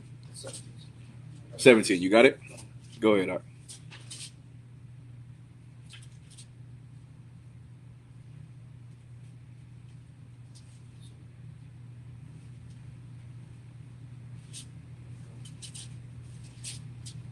The book of Hebrews, chapter 2, verse 17. Mm-hmm. Wherefore, in all things, it behooved him to be made like unto his brethren, Mm-hmm. that he might be a merciful and faithful high priest in things pertaining to God. Y'all understand, right? It behooved him to be made like his brethren. How are we made? In the flesh. Just like how me and you are today. You understand? We're made like this. He's not an angel. He's a human. He's a human being just like me and you. Now, hold that. Take me to Romans 8:1. I'm just trying to prove to you that Christ was a man that walked on water, just like how we're men. You understand? So Romans 8:1 real quick, and then we'll get back to that, Lahab. Lahab, what verse you at? 14 or 15? 24 and 25. All right, don't sweat. Go ahead. The book of Romans, chapter 8, verse 21, sir? 8:1. 8:1. Romans 8:1. There is therefore now no Condemnation. condemnation to them which are in Christ, Yahushua, Go ahead. who walk not after the flesh, He walked not after the flesh. Go ahead. but after the Spirit. Keep going. For the law of the Spirit of life and Hamashiach Yahushua had made me free from the law of sin and death. Keep going. For what the law could not do. This is the reason why Christ came back in the flesh. It behooved Christ to come back in the flesh like his brethren. Because for what the law could not do, meaning the law was there as a schoolmaster, what Moses put out, right? Moses made the law, and he said, if you do this, if you break this law, we're going to do this to you, right? But there was a provision in it, and there was no provision in it that said how to keep the law. You understand? There was nothing that says, okay, this is how. Go ahead, Crocodile. So like I said, when you say when it says what the law cannot do, that's what I'm talking about. Okay. The law couldn't teach you how to fight. Christ had to teach us how to fight. Okay. That was the point. You get what I'm saying? So the law is good for sure, but the law never was an example of how to fight oppression, poverty, lust.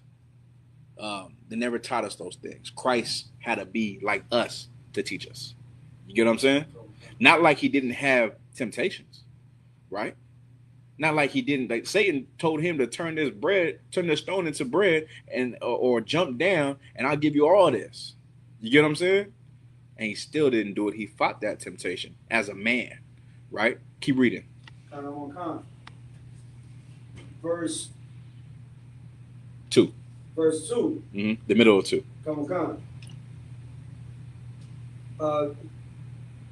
So like verse 3, sir. Oh, Slaki. For what the law could not do, and that it was weak through the flesh, God sending his own son in the likeness of simple flesh. In the likeness of what? Simple flesh. You understand? The law, the law was Slaki.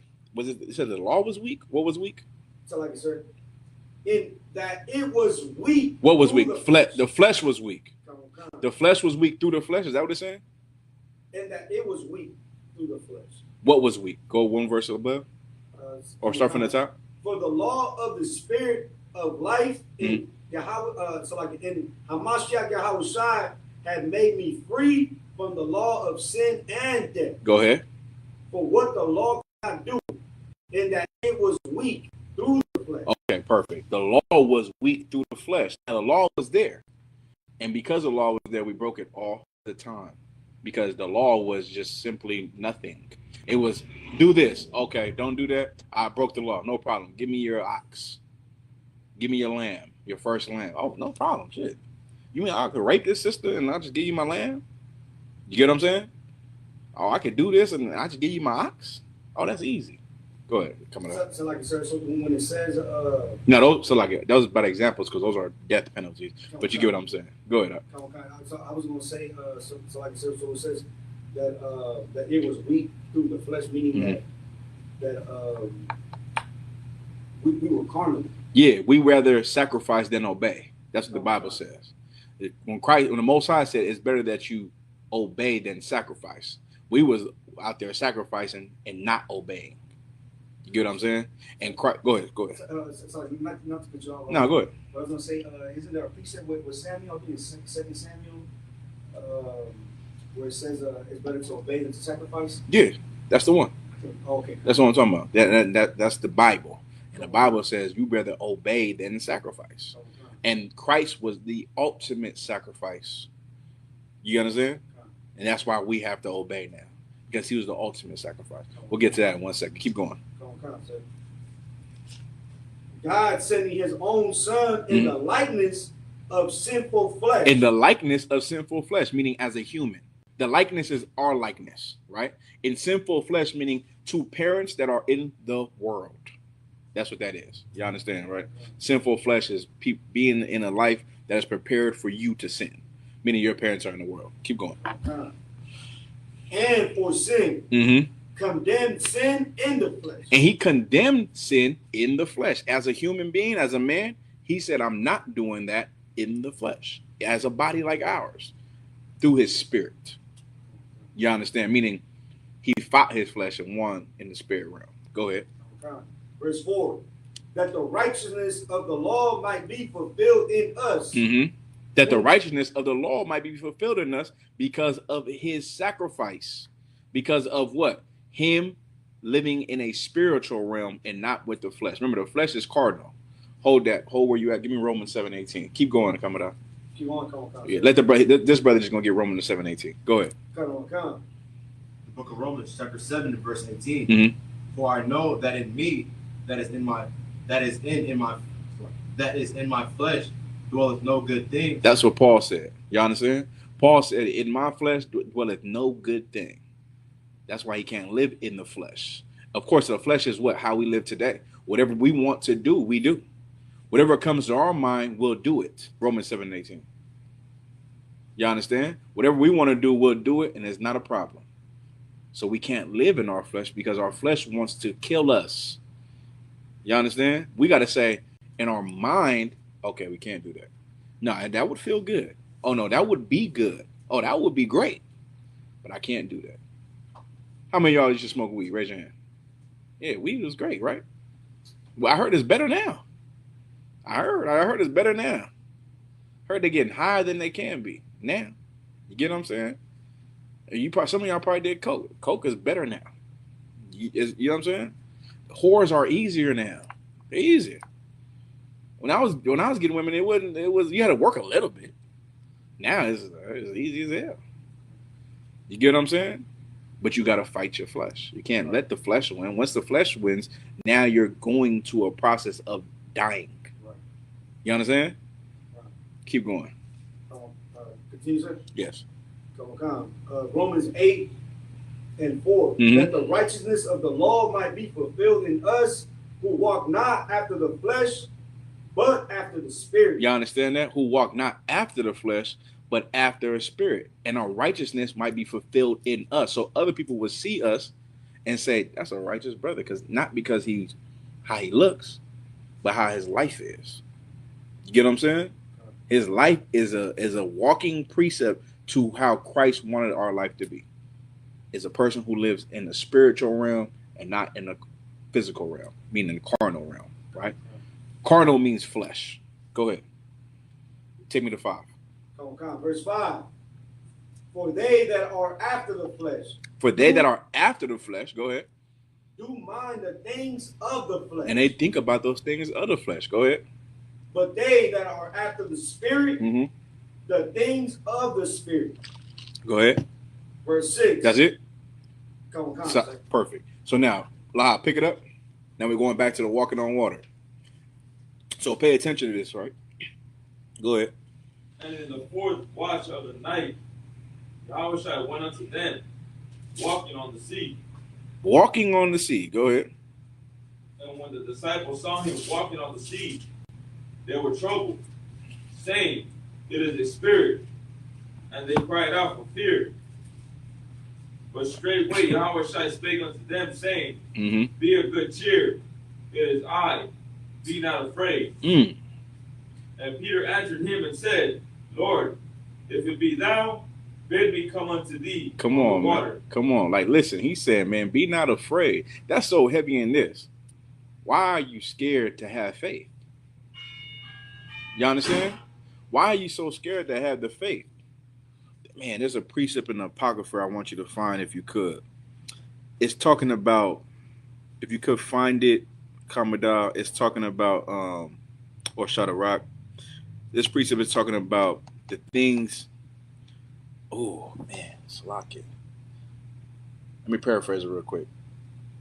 It's saying, don't think the work you're doing is for naught. It's like the work that you're doing is for a reason. Like it says, some do the work thinking that it's not going to profit. You know what I'm talking about, I remember that in the New Testament. It's in the Apocrypha for sure. No sweat though. Keep reading.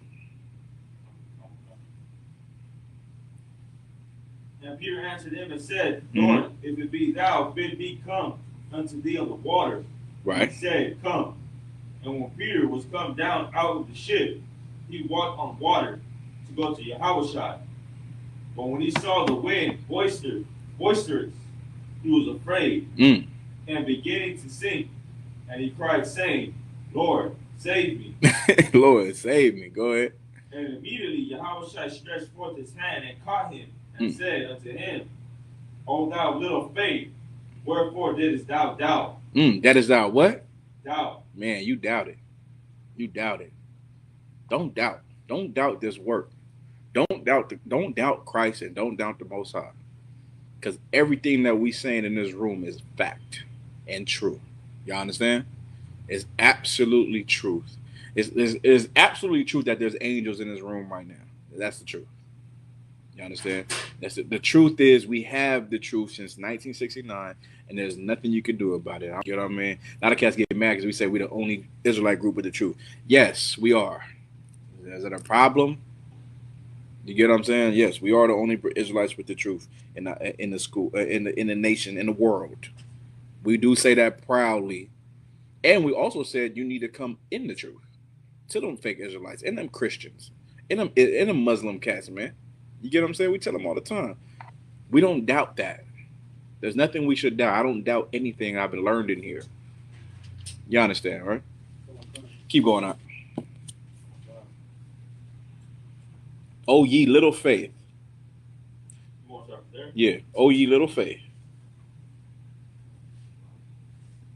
O thou little faith, wherefore didst thou doubt? You did doubt. You did doubt. That's what you did do. You doubted us. You doubted me. Go ahead. And when they were come into the ship, the wind ceased. Go ahead. Then they that were in the ship came and worshipped him, saying, Of a truth, thou art the Son of the Most High. Come on, man. Of a truth, thou art the Son of Christ, man. You are. That's like a Son of the Most High, Son of God.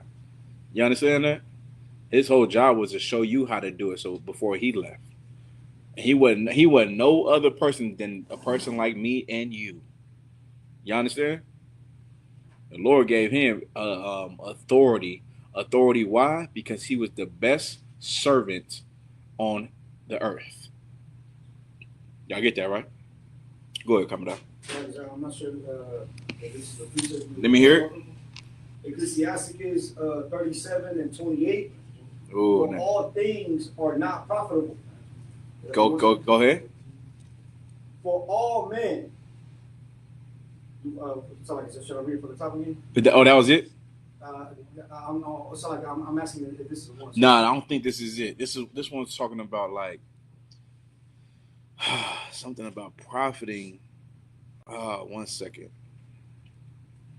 It's not, neither have every soul pleasure and everything. Nah. Hold on.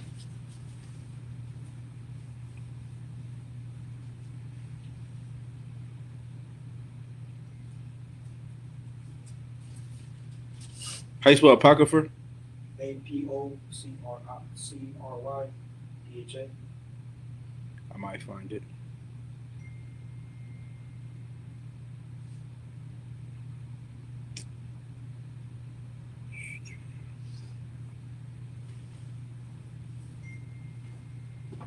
Nah, I ain't gonna find it right now. I'm saying it off.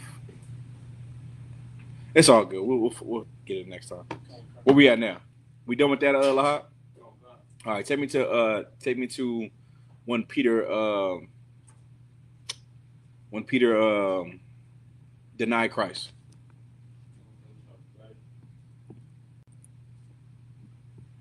Anybody holding any other precepts or any questions in the room?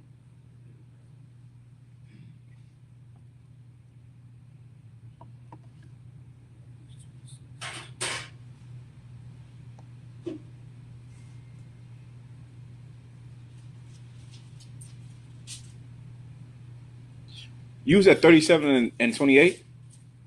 Go to 37 and 11. No. Come down. So like you said 37 and 11? Yeah. Okay, come on. Ecclesiasticus. Ecclesiasticus. Come on.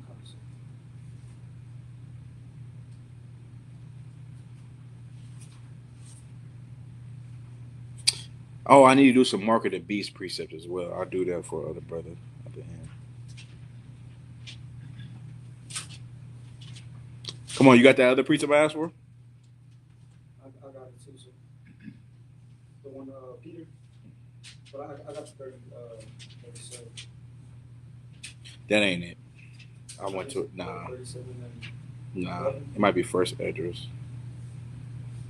Damn. Nope. Heck no.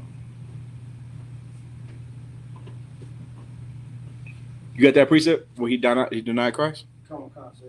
You got it, shut it up? Verse 22 and 54. Let me hear it.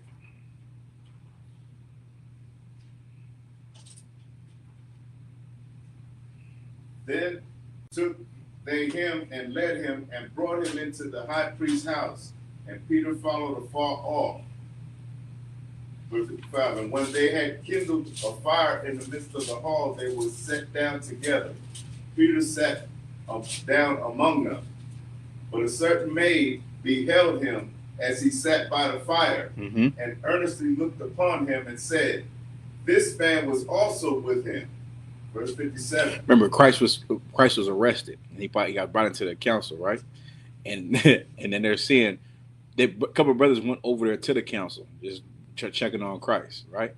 And then Lady Paul calls out Peter and say, "Hey, hold on, he was also with them, saying all that crazy stuff, right?" Go ahead. Verse 57. And he denied him, saying, "Woman, I know him not." Man, I don't know that, cat. Why you saying that? I don't know that, brother. Don't put that on me like that. Go ahead. Verse 58. And after a little while, another saw him and said, "Thou art also of them." And Peter said, "Man, I am not." Man. He said, "Man." That's what he said, right? Come. Man. No, I ain't. Right? Go ahead. Verse 59. Go ahead. And about the space of 1 hour, after another confidently affirmed, saying, "Of a truth, this fellow also was with him." Stop right there. Now, go take me to the precept where Christ said that he told Peter that he would deny him. Go ahead, come with us. I got it in the book of Matthew. Go ahead. Matthew, chapter 26, verse 34. Yahweh said unto him, "Verily I say unto thee, that this night, before the cock crow, thou shalt deny me thrice. You should deny me thrice. He told Peter that. Go ahead.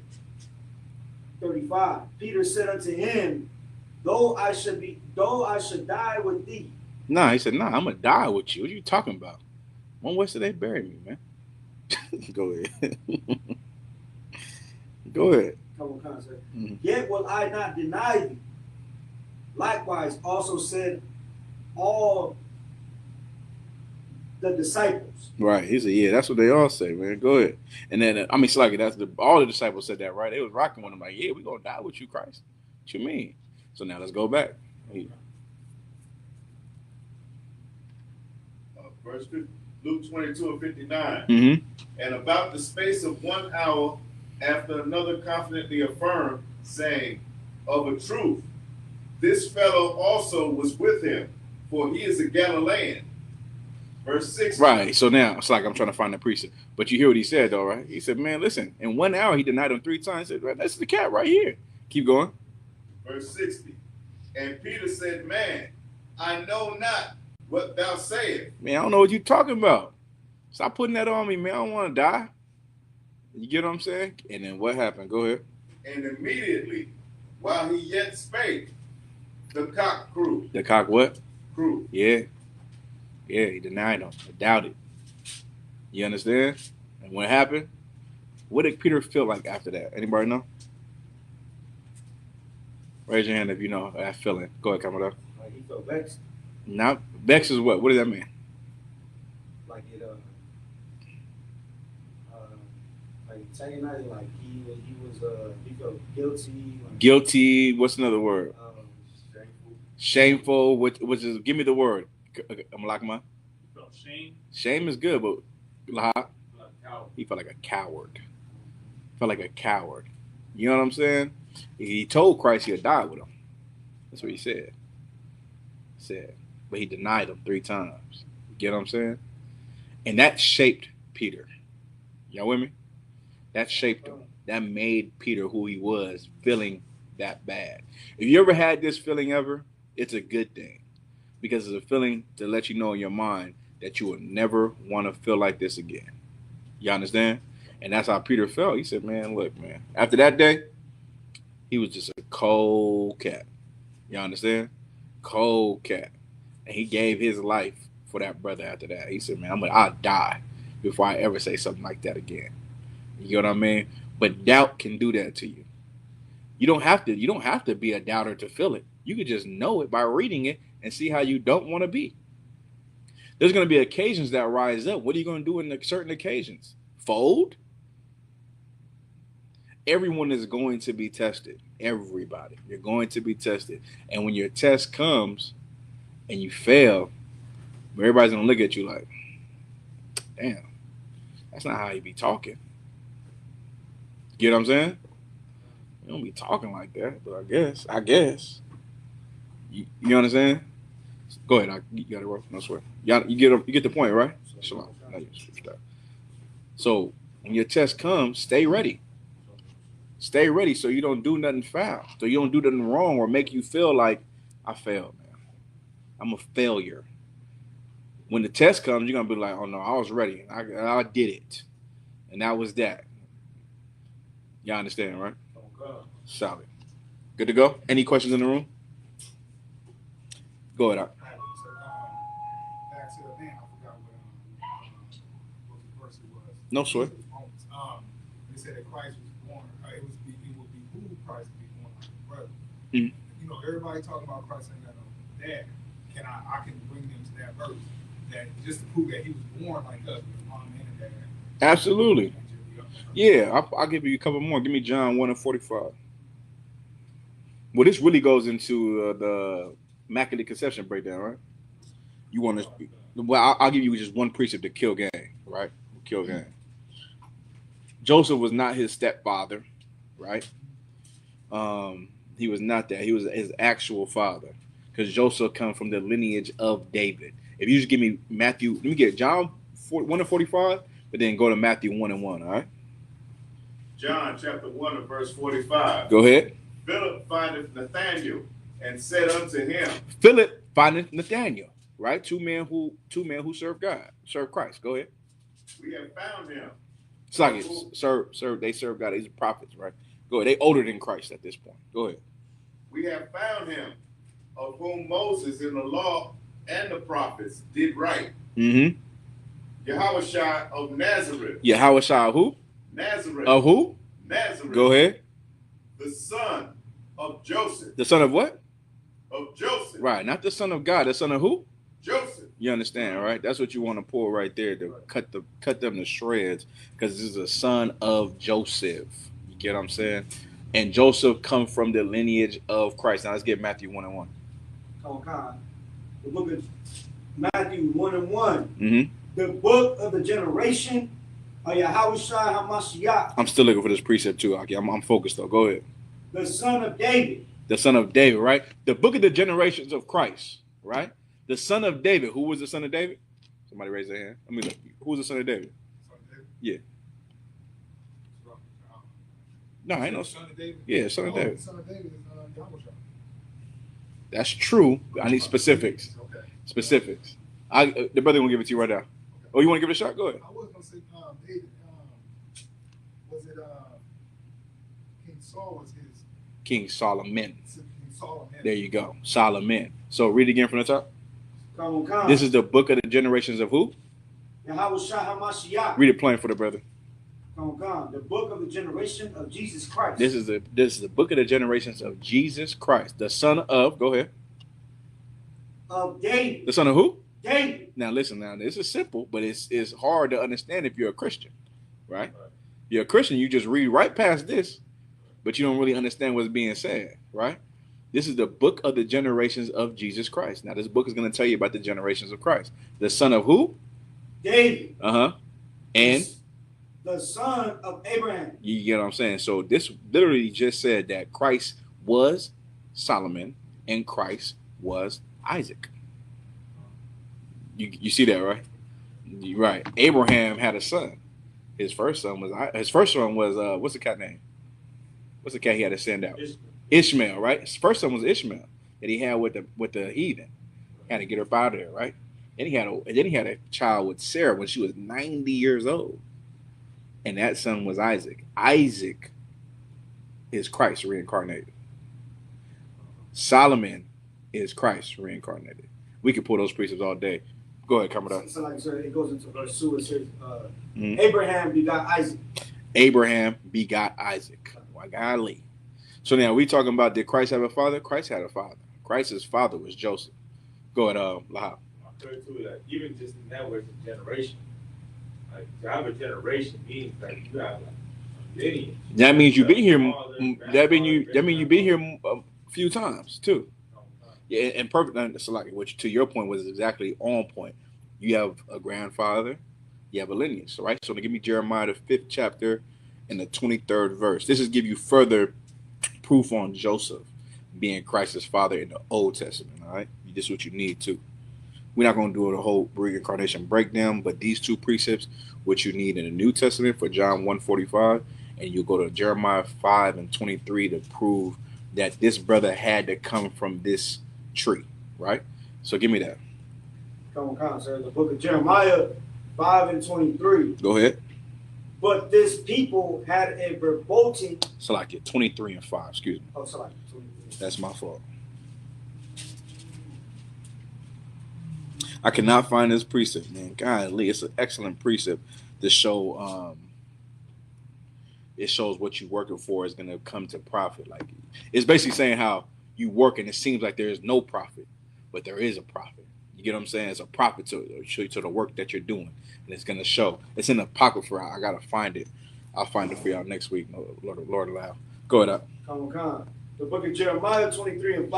Mm-hmm. Behold, the days come, said the Lord, that I will rise unto David a righteous branch, and a king shall reign and prosper. Right. So now he's gonna rise. He's gonna bring unto David a righteous branch, and a king shall reign and prosper. This is a future prophecy of Christ. Right. Keep going. Come on. And shall execute judgment and justice in the earth. Right. He's gonna raise up a righteous branch. A righteous branch. That branch was Joseph. That tree was David. It came from David's lineage. It had to be David because the Lord wanted a man after his own heart. And it had to come from his seed. You get what I'm saying? And that righteous branch was Joseph. And Joseph did have a child, which was Christ. Lahab. So, sir, I got a precept for you talking about the work. About the work. About the work that you do. Is this an apocrypha? It's not in my No sweat. Go ahead. Pull it for me. It's Hebrews 6 and 10. Mm-hmm. For God is not the righteous to forget your work and labor of love, which you have showed toward his name. You understand, right? The Lord ain't gonna forget that. Though you might forget the things you done coming up in the truth that furthered the school. The Lord did not forget. You understand, right? You might have did things of the work and no one seen you do it, but the Lord seen it. You understand? That's why it's important to work. We gotta work when no one's watching. That's in the Bible. Work when no man seeth. Right. You know what I'm saying? Don't do work for men to see. Do work for men not to see. That shows your sincerity and you being genuine in the work of the Lord, right? Listen, I work all the time. I don't listen. Some things are seen and some things are not seen, but everything is glorified in public. You understand? Everything. The Lord just puts it on a brother to bring it out. Go ahead, Malakma. So like, what about the precept that says he that endureth until the end shall be saved? Do you use that one as well? For what? Like, thinking that your work doesn't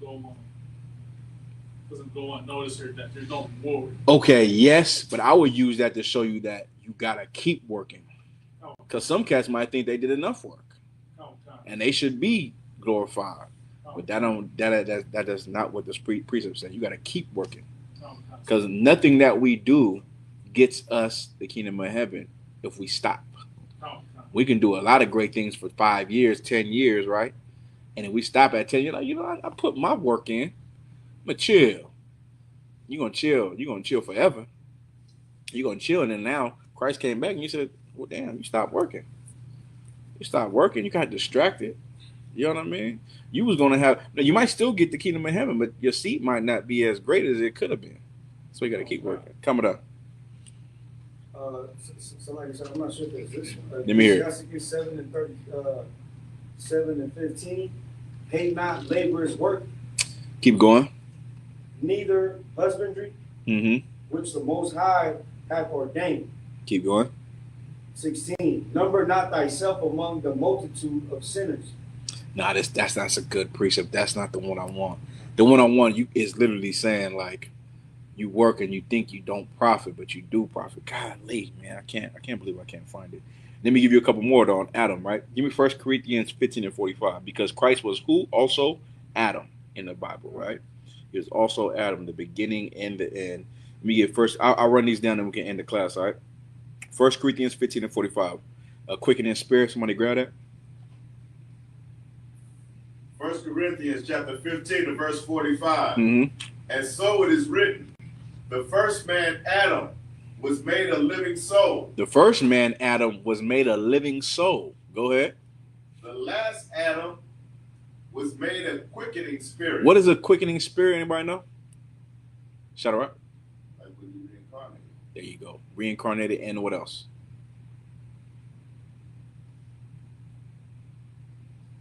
Go ahead. Quickening spirit is someone who's given life. There you go. Say it again. Given life. Meaning what? So that's like you did. Can I get it from top? Yeah. Can you read from top again, sir? 1 Corinthians chapter 15 and verse 45. And so it is written, the first man, Adam, was made a living soul.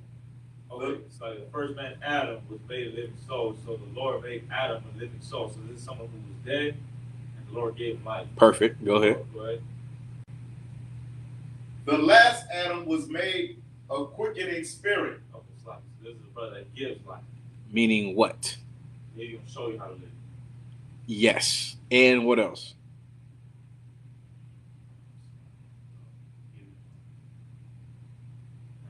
Life. He was born. I'll give it to you. He was born with the Holy Spirit. Oh, You know what I'm saying? He was born with the Holy Spirit, which is perfect what you said. Give me John 5 and 21. This is all for Adam. You want to put this in your notes. Christ is This is the precept that shows Christ was Adam in the in the Bible. All right. John 5 and 21. Who got it? John 5:21. Concert. Go ahead.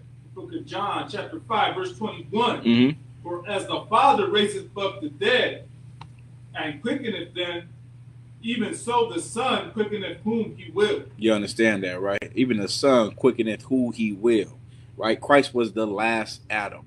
Christ was that man, and he gave what Lahab said. He gave brothers life. He was giving life as the first Adam, and as the last Adam, he was giving life. You understand? Give me John 10:28.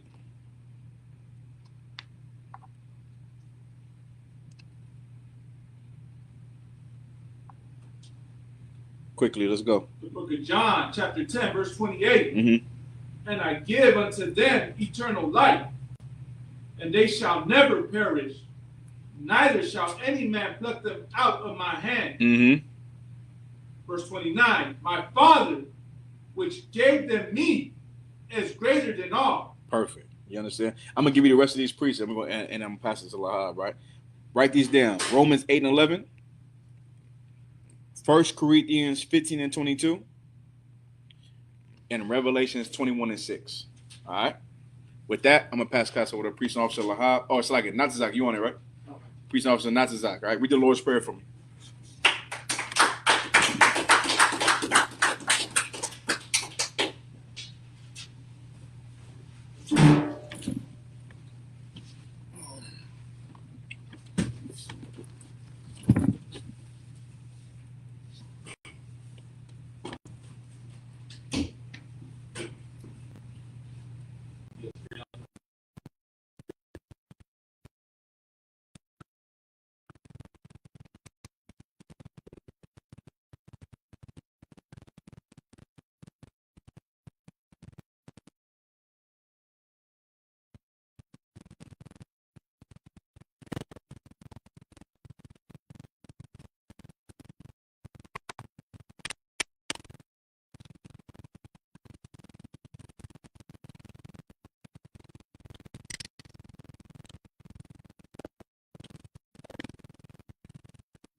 All right, man. Israel, Elijah, I'll stand and face the east. Do the Lord's Prayer.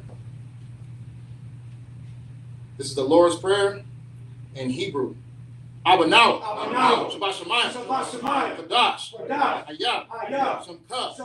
Yahweh. Malakwatkah. Aba'ah. Matazaka. Hayah. Aisha. Ba'aratazah. Hawa. Hayah. Bashamayim. Latanyanawa. Lacham. Call. Yawam. Wasalaknawa. Kabawathyanawa. Kaselaknawa. Kabawathyanawa. Wala'ah. Tabayanawa. Barasayawan. Abal. Hawashinawa. Lakha. Hamalakwa. Wala'ah. Watapara. Layanyam.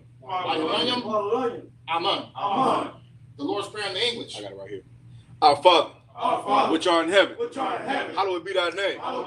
Thy kingdom come, thy will be done in earth as it is in heaven.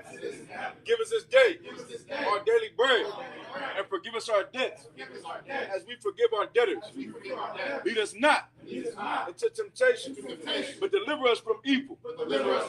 For thine is the kingdom, and the power, and the glory, forever. So be it. And Israel, sorry, face the teacher. We'll give a courtesy salute to the teacher. Men of Israel, Ma'anim Shabbat, Amijam, Barak, Yahweh Hashem Yahushua Barakatam. Yahweh Hashem Yahushua Barakatam. Yanjamantan, class dismissed.